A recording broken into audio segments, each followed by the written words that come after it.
Welcome to our channel एपीज study material. आज हम हिंदी का लेसन प्लान 4 डिस्कस करेंगे कि हम इसे कैसे बनाएंगे। ठीक है, तो हम लेफ़्ट हैंड साइड पे सबसे पहले डालेंगे दिनांक, जो डेट होगी, विषय हिंदी, उपविषय गद्य, अगर गद्य है तो गद्य और पद है तो पद लिखेंगे, प्रकरण जो भी हमारा टॉपिक होगा उसको यहाँ पे लिखेंगे और टॉपिक हमेशा हम अंडरलाइन करेंगे। ठीक है, राइट हैंड साइड पे हम लिखेंगे क्लास, कक्षा, जो भी जिस भी क्लास का होगा प्लान वो लिखेंगे, समय या अवधि, ठीक है, 30 मिनट, 25 मिनट या 20 मिनट्स, जो भी होगा आपके कॉलेज के अकॉर्डिंग वो हम यहाँ पे लिखेंगे। उसके बाद आ जाता है हमारा चक्र, पीरियड, जो भी पीरियड होगा वो हम यहाँ लिखेंगे। उसके बाद आ जाता है हमारा सामान्य उद्देश्य। सामान्य उद्देश्य में जो भी पॉइंट्स होंगे वो यहाँ लिखेंगे। वैसे तो कॉलेज वाले प्रोवाइड करते हैं और अगर नहीं प्रोवाइड करते हैं तो ये हमारे सामान्य उद्देश्य हैं, वो यहाँ लिखेंगे हम। सामान्य उद्देश्य के बाद आ जाता है हमारा विशिष्ट उद्देश्य। विशिष्ट उद्देश्य में आ जाता है हमारा ज्ञानात्मक उद्देश्य। ये हम ध्यान रखेंगे कि कहीं कहीं पे हमने ये लिख रखा है, जैसे कि यहाँ लिखा है हमने, छात्र गद्य के वाचन में आरोह अवरोह एवं विराम चिन्हों को जान सकेंगे। यहाँ हमने गद्य का प्लान बनाया है तो यहाँ हमने लिखा है गद्य, और अगर ये पद का प्लान होता तो हम यहाँ पे क्या लिखते, छात्र पद के वाचन में आरोह अवरोह एवं विराम चिन्हों को जान सकेंगे। तो इन चीज़ों का हमें ध्यान रखना है अपने लेसन प्लान में। ठीक है, इसके बाद आ जाता है हमारा बोधात्मक प्रश्न। बोधात्मक प्रश्न में हम देखेंगे कि हमने यहाँ जैसे कि जो टॉपिक था उसे यहाँ लिखा है। ठीक है, जैसे कि लिखा है हमने, छात्र ईदगाह नामक पाठ के भाव को समझ सकेंगे। तो यहाँ पे अगर हमारा टॉपिक ईदगाह था तो यहाँ ईदगाह लिखेंगे, अगर हमारा टॉपिक कुछ और होगा तो हम यहाँ पे वो लिखेंगे। ठीक है, उसी तरीके से हम ध्यान रखेंगे कि हमने जहाँ जहाँ पे भी लिखा है वहाँ पे हम अपना टॉपिक लिखेंगे। ठीक है, फिर आ जाता है हमारा भावात्मक उद्देश्य। भावात्मक उद्देश्य में भी देखो हमने यहाँ पे लिखा है, छात्र ईदगाह नामक पाठ के विचारों का उल्लेख कर सकेंगे। ठीक है, इसके बाद आ जाता है हमारा कौशलात्मक उद्देश्य। ठीक है, कौशलात्मक उद्देश्य लिखेंगे। उसके बाद आ जाता है हमारा सहायक सामग्री। सहायक सामग्री में जो भी चीज़ें हम टीचिंग के टाइम पे यूज़ करते हैं उन्हें हम सहायक सामग्री में लिखते हैं, जैसे डस्टर, ब्लैक बोर्ड, ठीक है, मार्कर, पॉइंटर, जो भी चीज़ें हम यूज़ करते हैं उसको हम यहाँ लिखते हैं। इसके बाद आ जाता है हमारा प्रस्तावना प्रश्न। मोस्ट इंपॉर्टेंट हमारे लेसन प्लान में क्या होता है, प्रस्तावना प्रश्न। ठीक है, यहाँ पे जैसे कि आप देख लेंगे मेरे में कितना सारा रेड पेन चला हुआ है, क्योंकि ये वही प्लान है जो हमने अपनी टीचिंग के टाइम पे बनाए हैं। और कोई भी लेसन प्लान जब हम स्टार्टिंग में बनाते हैं तो उसमें गलतियाँ निकलती ही हैं। अगर नहीं भी निकलेगा तो टीचर ज़रूर आपको बताएगा कि ये गलत है या कुछ भी चीज़ें हैं तो वैसे ही बनेगा। तो ये मेरा वही प्लान है जो मैंने अपने टीचिंग के टाइम पे बनाया था, मेरे टीचर्स ने कट किया और मैंने उसको सही किया, उसके बाद ये प्लान मेरा अप्रूव हुआ। ठीक है, तो यहाँ पे अब हम देखेंगे प्रस्तावना प्रश्न। मोस्ट इम्पॉर्टेंट, किसी भी लेसन प्लान में मोस्ट इम्पॉर्टेंट होता है हमारा इंट्रोडक्टरी क्वेश्चन। ठीक है, तो इंट्रोडक्टरी क्वेश्चन कॉलेज के अकॉर्डिंग होता है, कहीं कहीं पे 4, कहीं पे 5 बनवाए जाते हैं।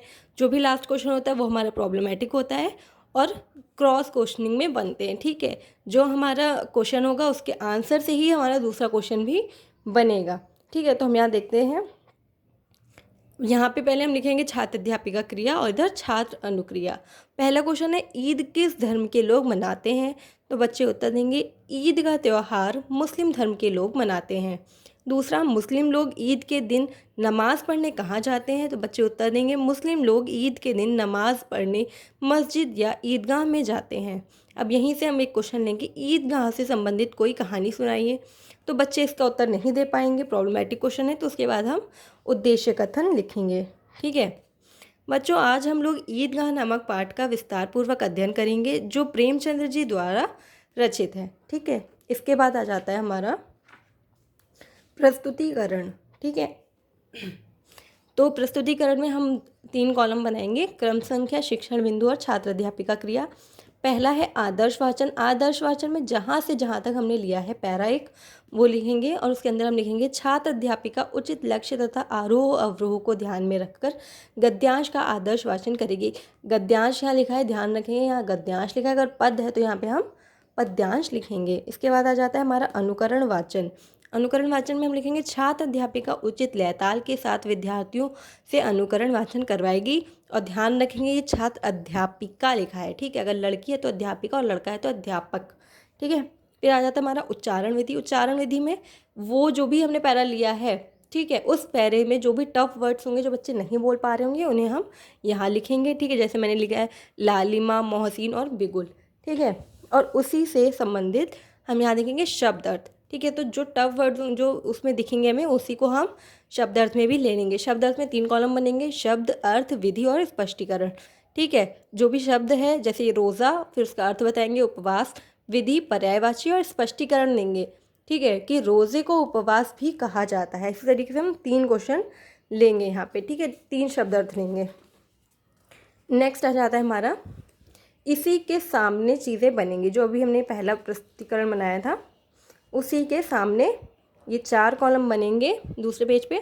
छात्र अनुक्रिया, शिक्षण बिंदु, सहायक सामग्री और शामपट कार्य। छात्र अनुक्रिया में जब हमने ये लिखा आदर्श वाचन, तो उसके सामने लिखेंगे सभी छात्र छात्राएं ध्यानपूर्वक सुनेंगे। अनुकरण वाचन के सामने हम लिखेंगे शिक्षिका के आदेश अनुसार गद्यांश का बच्चे अनुकरण करेंगे।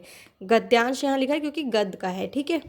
फिर उसके बाद उच्चारण, जो हमारे टफ वर्ड्स थे उसके सामने हम यहाँ लिखेंगे छात्र उच्चारण करेंगे, अर्थ बताएंगे एवं ध्यानपूर्वक सुनेंगे। ठीक है। इसके बाद आ जाता है हमारा शिक्षण बिंदु। शिक्षण बिंदु में जो भी विधि होगी वो लिखेंगे, जैसे वाचन विधि, और उसके बाद हम अनुकरण वाचन के सामने लिखेंगे अनुकरण वाचन विधि। ठीक है। सहायक सामग्री में जो भी हमने टीचिंग के टाइम पे चीज़ें यूज़ करी हैं उन्हें सहायक सामग्री में लगाएंगे। ठीक है। जैसे सहायक सामग्री में हमने बुक का यूज़ किया, तो हमने यहाँ बुक का एक प्रिंट निकाला और उसको यहाँ पे लगा दिया है। ठीक है। उसके बाद आ जाते हैं हमारे टफ वर्ड्स।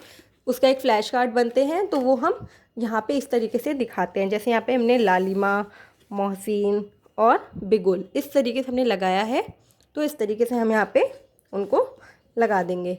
ठीक है। उसके बाद आ जाता है हमारा शामपट कार्य। शामपट कार्य में जो भी हमने शब्द अर्थ पहले लिखे थे उन्हीं को हम शामपट कार्य में भी अपने लिखते हैं। ठीक है। इसके बाद आ जाता है हमारा बोधात्मक प्रश्न। ठीक है। 3 बोधात्मक प्रश्न कॉलेज वाले आपको जैसे बताया आपको उसके अकॉर्डिंग बनाना है। ठीक है। हमारे कॉलेज में 3 बनवाए थे, तो हमने 3 बनाए हैं। तो हमने लिखे हैं, पहले हामिद के अब्बा जान का क्या नाम था, जो हमने पढ़ाया उसी से रिलेटेड ही हम क्वेश्चन भी बनाएंगे। दूसरा, दुकानदार ने चिमटे का दाम कितने पैसे बताया। तीसरा, हामिद के पास कुल कितने पैसे थे। ठीक है। ये 3 क्वेश्चन। उसके बाद आ जाता है हमारा शामपट सारांश। ध्यान रखेंगे कि हमारा जो ब्लैक बोर्ड होगा वो पूरा पेज कवर करेगा। ठीक है। ये छोटा है, लेकिन आप लोग ध्यान रखेंगे कि हमारा ब्लैक बोर्ड पूरा पेज कवर करेगा। ठीक है। जैसे कि आपने हिस्ट्री के लेसन प्लान में देखा है, सेम वैसे ही रहेगा। ठीक है ना। फिर शामपट सारांश में लेफ्ट हैंड साइड में दिनांक, विषय, उपविषय, प्रकरण। ठीक है। प्रकरण हमेशा आप याद रखेंगे कि अंडरलाइन होगा। ठीक है। फिर राइट हैंड साइड पर कक्षा, चक्र, अवधि जो भी होगा वो यहाँ लिखेंगे। उसके बाद हमारा जो भी हमने शब्दार्थ लिखे थे वो यहाँ लिखेंगे हम। ठीक है। उसके बाद जो भी क्वेश्चन बनाए उसके पूरे हम आंसर यहाँ पर इस तरीके से देंगे। ठीक है। जैसे कि पहला क्वेश्चन था हमारा, हामिद के अब्बाजान का क्या नाम था, तो हम यहाँ लिखेंगे हामिद के अब्बाजान का नाम आबिद था। तो हम यहाँ पूरा आंसर देंगे। ठीक है। हिंदी का जो प्लान होता है उसमें हमें पूरा आंसर इसी तरीके से लिखना होता है। ठीक है। इसके बाद आ जाता है हमारा नेक्स्ट, कक्षा कार्य एवं निरीक्षण। ठीक है। कक्षा कार्य एवं निरीक्षण में हम लिखेंगे, छात्र अध्यापिका प्रश्नों के उत्तर को उत्तर पुस्तिका में उतारने का निर्देश देकर कक्षा का निरीक्षण करेगी। ठीक है। इसके बाद आ जाता है हमारा पुनरावृत्ति प्रश्न। पुनरावृत्ति प्रश्न जैसे कि मैंने आपको बताया है कि कई टाइप के होते हैं, जैसे फिल इन द ब्लैंक्स हो गया, या राइट रॉन्ग हो गया आपका, या मैच द फॉलोइंग्स हो गया। तो हमने यहाँ पे क्या लिया, मैच द फॉलोइंग्स लिया है। जो भी हमने पढ़ा है उसी से रिलेटेड हम यहाँ पे लेंगे। ठीक है। नेक्स्ट आ जाता है हमारा गृह कार्य। ये सर्कल इसलिए है क्योंकि ये बहुत से लेसन प्लान में सेम ही था, तो ये इसलिए सर्कल है। गलत ये नहीं है, आप ये भी लिख सकते हैं, कुछ गलत नहीं है यहाँ पे। बस ये है कि आप अपने लेसन प्लान में सेम चीज़ रिपीट ना करें, इसलिए ये यहाँ पे सर्कल है। ठीक है। यहाँ पे गृह कार्य देने के बाद हमारा एक लेसन प्लान पूरा कंप्लीट हो जाता है। और मुझे उम्मीद है कि आपको हमारे इस वीडियो से अपना लेसन प्लान बनाने में हेल्प मिलेगी। और अगर आपको ये वीडियो अच्छी लगे तो चैनल को लाइक करें, शेयर करें एंड सब्सक्राइब करें। Thank you.